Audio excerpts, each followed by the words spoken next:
yung epekto nung mga China rants, no? Yung mga China statements against China nung gobyernong Marcos. Let's make a deal with China. Stop claiming our territory. Stop harassing our fishermen and let them have a living. Stop ramming our boats. Stop water cannoning our people. Stop firing lasers at us. And stop your aggressive and coercive behavior. So, kung babase tayo dyan, no, makikita natin yung mga hate comments. Maraming mga hate comments. Pag pro-China ka, iba yung dating mo. So, talagang malaki yung epekto at impact nito. And even the mga tao niya, ganun din. We thought that China is, as you said, care about the reputational damage. That they don't want to be portrayed as bully. That they don't want to be portrayed as the one being aggressive in the West Philippines Sea. So, yung mga label, bully, aggression, mga ganun. So, it really gives a negative connotation sa kapitbahay natin. Like, for example, itong nangyari kay yung Filipino-Chinese businessman na ito, hindi siya simpleng kidnapping, kumbaga. Binugbog talaga. If you see from the pictures, pasampasa yung mukha niya at saka tinali. So, it's a hate crime. I think may galit, matinding galit kaya ginawa ito kay Anson. So, hate crime as labeled by Filipino-Chinese men, and nakarating na ito sa international scene, international media, at ito po ay pinag-uusapan ang epekto sa mga Chinese, no? Lalo na mga Filipino-Chinese na nasa Pilipinas, nag-create ng fear. Kasi nga, yung paulit-ulit na linya ng gobyerno, China, laging ganun. Kaya anywhere you go, sa university, sa market, sa mall, sa business, talagang merong na-created na parang paranoia ng mga tao towards the Chinese people. Panoorin ninyo ito. They can distinguish us from the new immigrants. But then sometimes you see this kind of racial profiling, especially in these days when the pogo, the illegal gambling issues are coming up. So they would tend to see a Chinese, and then they say, "Oh, you Chinese, you should leave our country." In the Philippines, there are about 1.2 million people of Chinese ethnicity, known as Chinoys. They make up less than 2% of the total population. The community is facing growing anti-China sentiment in the Philippines, driven by tensions in the South China Sea and controversies such as the crackdown on Philippine offshore gaming operators, known as POGOs. A Chinoy, Teresita Ang Si, tells CNA that her community is suffering and some businessmen are being extorted because of their ethnicity. These extortions are happening because they see the prevalent atmosphere now, the prevalent climate is to be anti-Chinese. So the policemen, the agents, law enforcement agents who are not above board, they take advantage of it and then just raid an establishment, even if it's not even involved in gambling. It's just a store selling motorcycles, and they say, "Oh, these China motorcycles are all smuggled." Grabe, so no? what happens is that you just pay off so that your business doesn't suffer. Oh, extortion, magbabayad ka na lang. Ito epekto. The case of Alice Guo, a former Philippine mayor accused of being a Chinese spy, has intensified scrutiny of the Chinese Filipino community. Chinoy businessman Wilson Lee Flores owns a bakery cafe in Quezon City. He says that he has faced discrimination since the Guo case surfaced. Lee Flores says that he was recently accused by some local netizens of being a pro-China spy because he had invited a Chinese diplomat to give a political talk at his cafe. He says his cafe serves as a hub for political discussions, where he welcomes speakers of different backgrounds. Oh, Many people thought, Wilson is pro-China or something, but they forgot this is the place where I welcome two U.S. ambassadors, two Singapore ambassadors, all kinds of people. Ang Si also recalls how a group of Chinese Filipinos she knew were barred from hiking recently, as park rangers assumed they were foreigners. Foreigners require a special permit to hike in some areas of the country.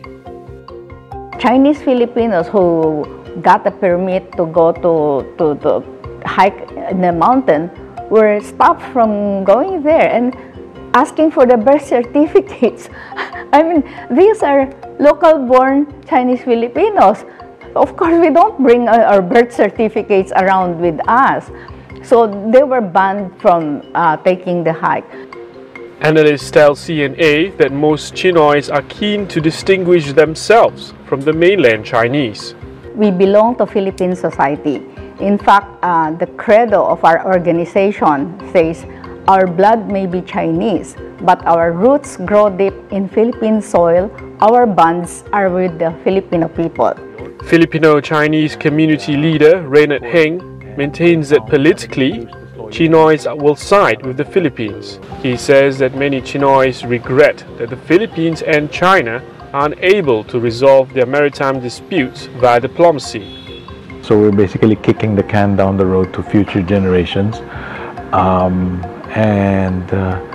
We're in many ways caught in the middle of it because we're perceived as Chinese, and the automatic assumption is, your ancestry is Chinese, you must sympathize with a Chinese position on the maritime dispute. So it's a knee-jerk assumption, which is wrong, and we hope that it can be reconciled. The thought that a person can be Chinese ethnically and Filipino politically can be reconciled in the mainstream society's mind, because in more mature immigrant majority societies like the States, Singapore, even Malaysia, I think there isn't as much of a problem with that. grabe no? Ang Si is concerned that if the Chinoy community continues to be marginalized, the younger generation of Filipino Chinese could lose touch with their own roots. We are Chinese Filipinos, and so much more so with the younger generation. Our generation already lamenting the fact that the younger ones don't speak Hokkien anymore, the lingua franca, or have lost touch with their heritage.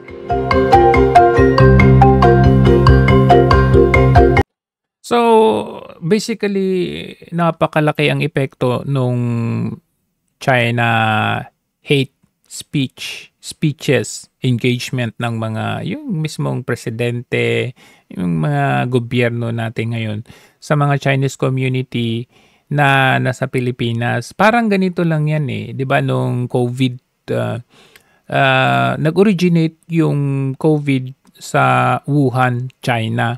So, immediately, nagkaroon ng Chinese hatred among international scene. Like sa Amerika, binubuli pag nakitang singkit ka. Oh, ano yan? COVID, virus yan, parang ganun. So, talagang maraming mga cases na ganun. Even na singkit ka, taga Singapore ka naman. Even singkit ka, maraming mga singkit sa Malaysia, sa Thailand, Taiwan, Japan, pagkakamalang kang inchik dahil singkit ka. So, virus ka, parang ganun. So, nagkaroon ng negative connotation. Ito yung napaka-insensitive na actions ng ating gobyerno na puro na lang China. Wala kang maririnig sa kanila kundi China hate statement. And this is the effect sa community ng mga Chinese Filipinos sa Pilipinas na hindi iniisip ng gobyerno natin. Lahat na lang, kagaya nito kay Anson, i-relate na naman nila ito sa Pogo. Lahat na lang Pogo. Anything about China that i-connect nila para lang doon sa kanilang interest na sirain ang mga Duterte. And look at that. It's their own interest. Wala silang inisip kundi yung interest nila, pero yung makakasira sa possibility sa bansa natin. Kasi what if mag-pull out yung mga yan, aalis na yung mga yan, babalik na lang sila sa bansa nila, o kaya yung tourism natin. In fact, tignan natin kung ano yung effect nito sa